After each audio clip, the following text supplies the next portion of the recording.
Hey folks, Captain Daddy here. Today's episode we're going to explore Photoshop elements. To up our engraving game, it's a technique that even bare basic beginners can use. I'd like to apologize in advance for the really poor quality of my screen recording. It's a little difficult to see, but I think you'll be able to follow along until I can upload a better version later. I'm not going to call any names, but be careful what screen recorders to use. Some of them are really substandard. Stick around. I think you'll enjoy it. Also, be sure and hit that like, share, subscribe, and bang up that notification bell. Show Captain Daddy some love.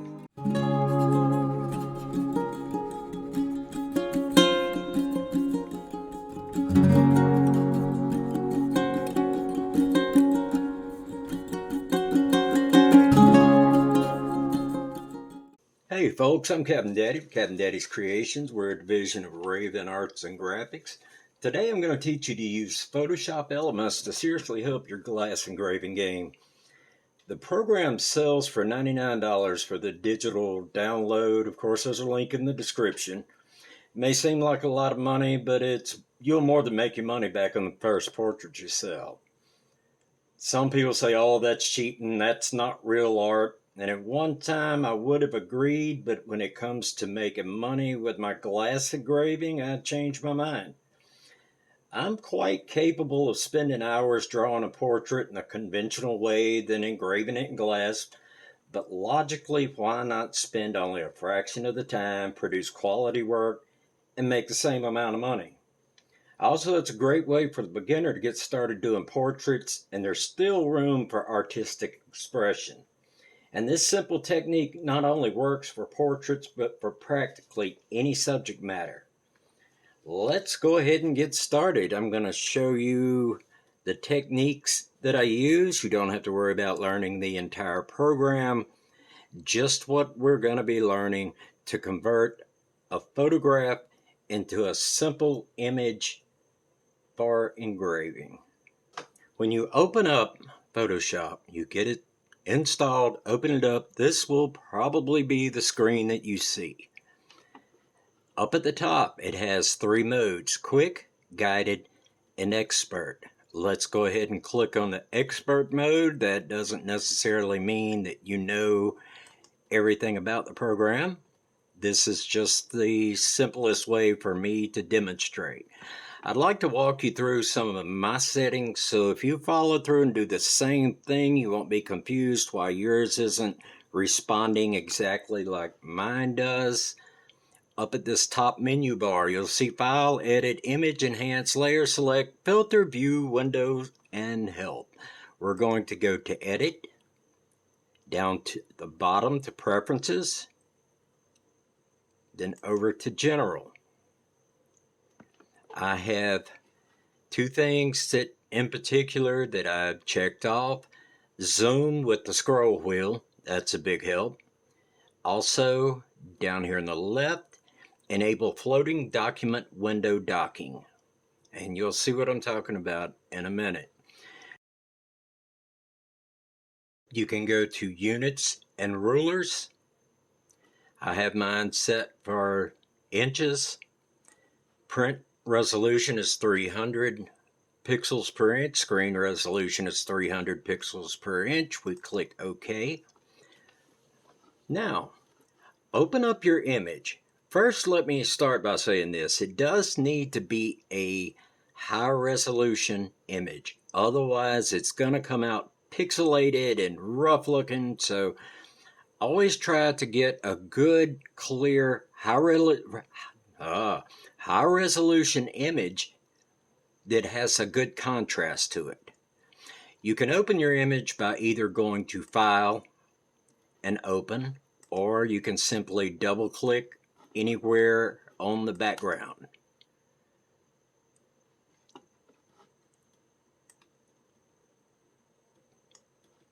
And I have chosen this copyright-free image of a woman. Looks like a good one to explore with. We've got the image open. You can check the image size. Go to Image, Resize. then image size, and it will give you the height and width down here on document size. My width is 6.625 inches wide by 10 inches high. My resolution is 72, which that'll work out good because I'll be engraving it in an 8.5 by 11 glass. I'll end up cropping the image and not doing the entire thing. I'm more concerned with just the face. Okay, now here comes the magic part, and this is very simple. On your top menu, go to Filter, go down to Sketch. When that opens up, go down to Note Paper. And typically this is going to be set. You've got these bars: image balance, graininess, and relief. Set graininess to 0, relief to 0, and adjust the image balance. As you can see, the more I move to the left, the lighter the image gets. The more I move to the right, the darker it gets. On this particular one, we've got a range of, I would say, just my personal taste, image balance 10 to like around 22. That's not bad, but for today's demonstration, I'm going to back out to 19. Click OK. There you are. Now I prefer, this is showing in gray and white. I prefer a little higher contrast in my image to engrave. That's just a personal choice. You may end up using a lot of ink doing it in this manner. But go to, on the top menu, Enhance, come down to Adjust Lighting, then from there to Brightness and Contrast. And what I will do is turn brightness all the way to the left, minus 150, contrast all the way to the right, positive 100, and you can see now that it's pretty much just black and white. And even though it's two tones and we're not working with shading, it still gives a good effect. Click OK. And for this one, let's make this a little wider. Drag it, make this a little bigger. You can use your scroll wheel to move in and out. I'm going to crop this image. On the left-hand menu, under the title of Select, you'll see a rectangular marquee tool. Click there. Down at the bottom of the screen, down here, you will see the options for that marquee tool. I'm going to go with the elliptical, the oval marquee tool. Click in this lower part of the screen.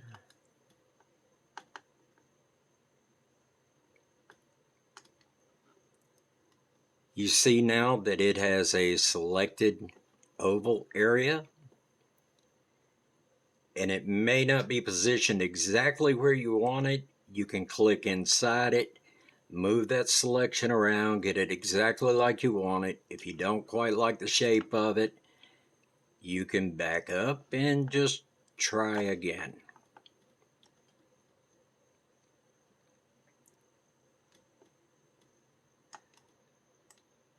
That looks pretty good.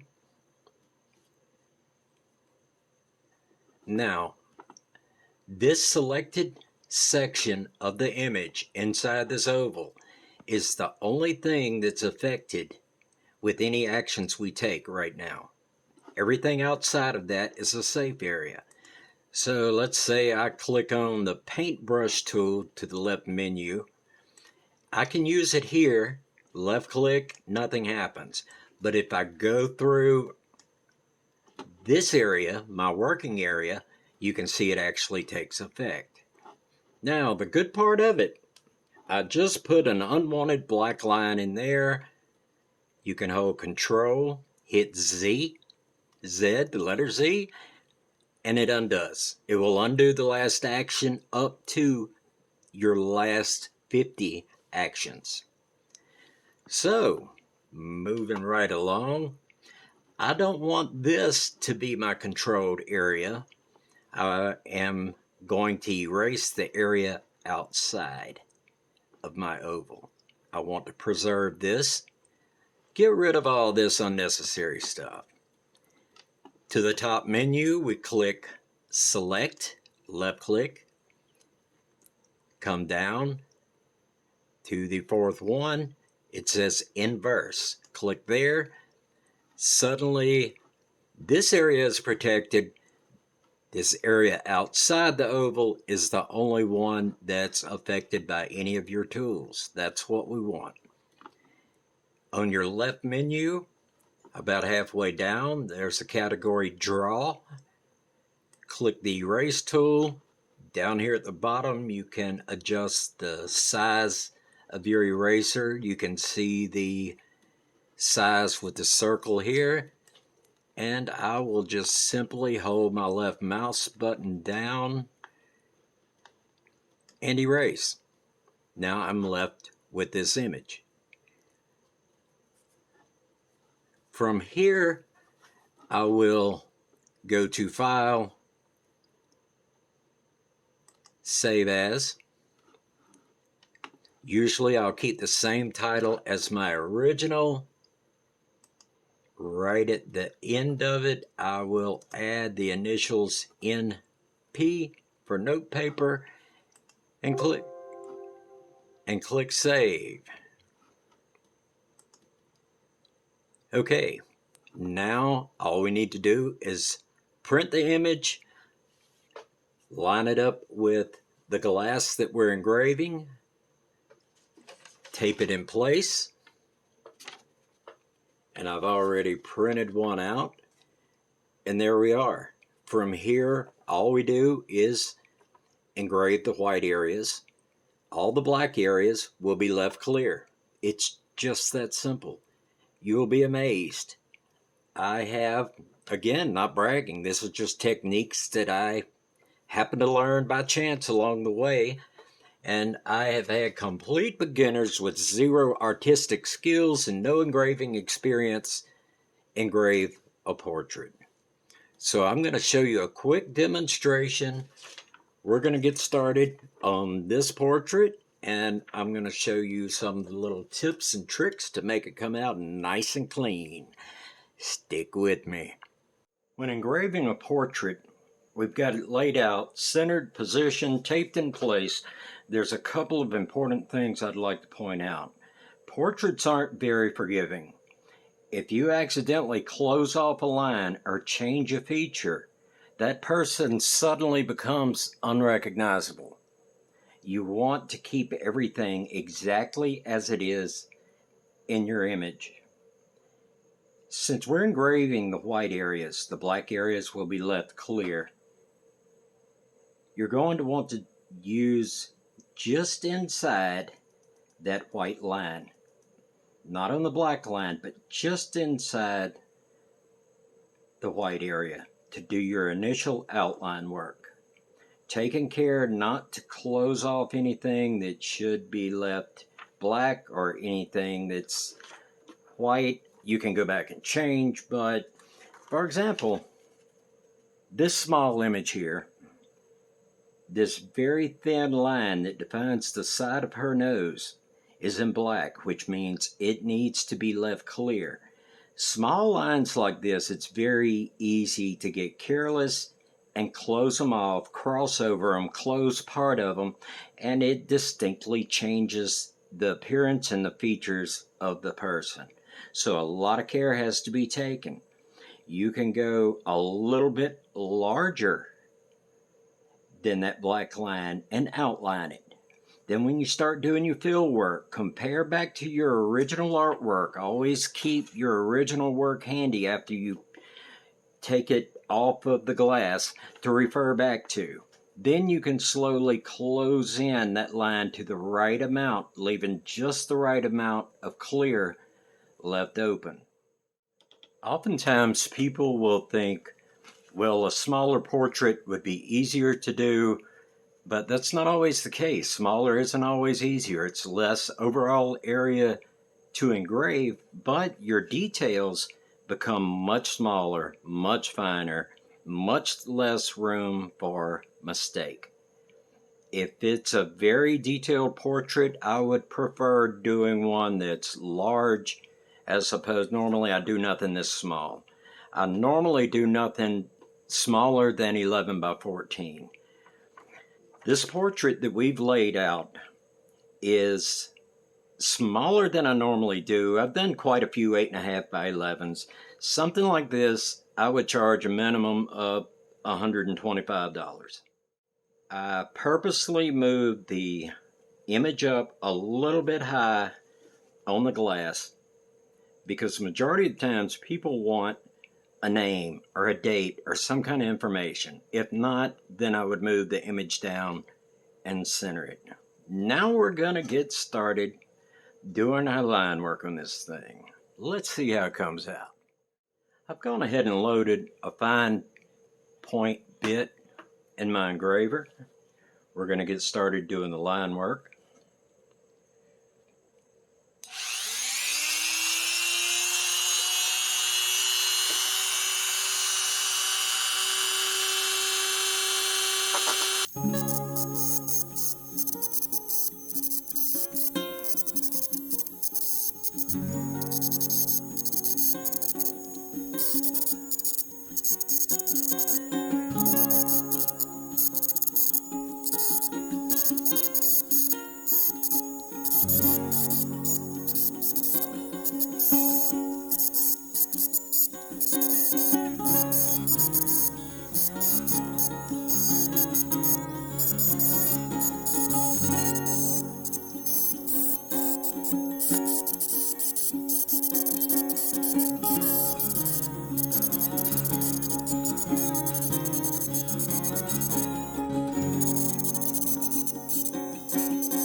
Okay, I've got the basic outline work done. You'll notice times that I will move the glass, look at it, let the light hit it from different angles.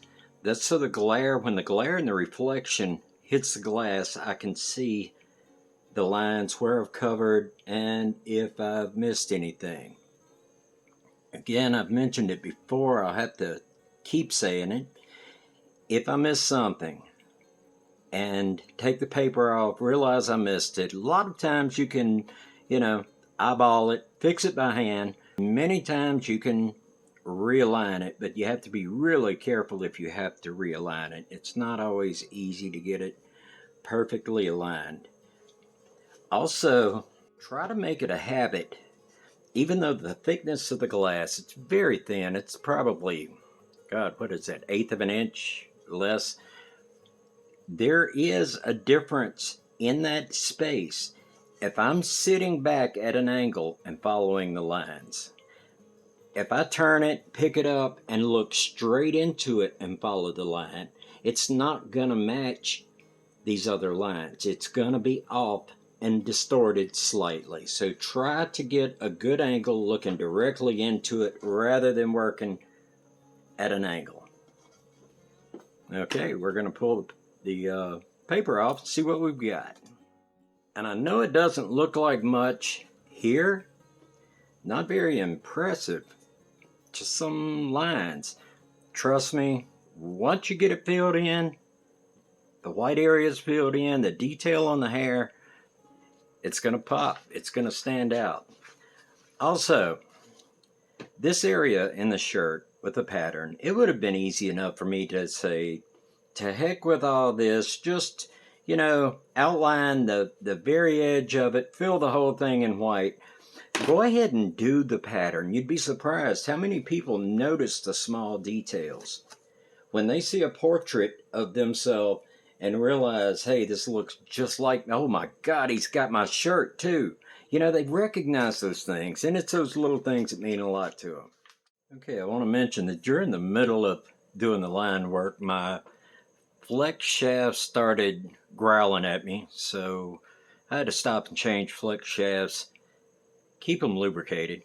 That was my fault. Thankfully, I had a backup for my backup, but I've loaded the small ball to fill in my detail work around the eyes, the sensitive areas that you really don't want to mess up. The eyes are crucial in a portrait. I mean, the nose, the mouth, all of it is important, but a little bit of change in the eyes can make somebody look completely different. And about protecting the clear areas, I don't know if the camera picks it up, but with the eyelashes, I left them an opening actually a little larger than they are, so that I got a clear contrast now and can see as I'm filling in how much to close them up and leave them still visible. With the reference photo behind it, it's harder to see the fine detail. You don't have the light on dark contrast. So let's get started filling this thing in.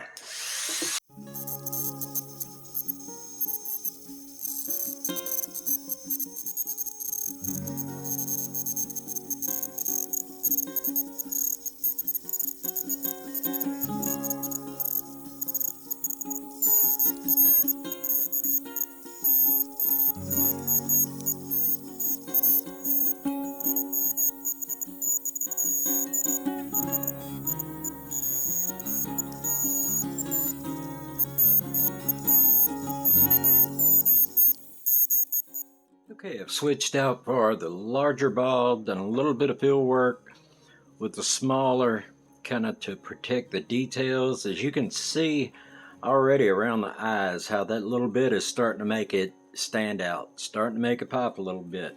Let's move on and get to filling in the rest of it.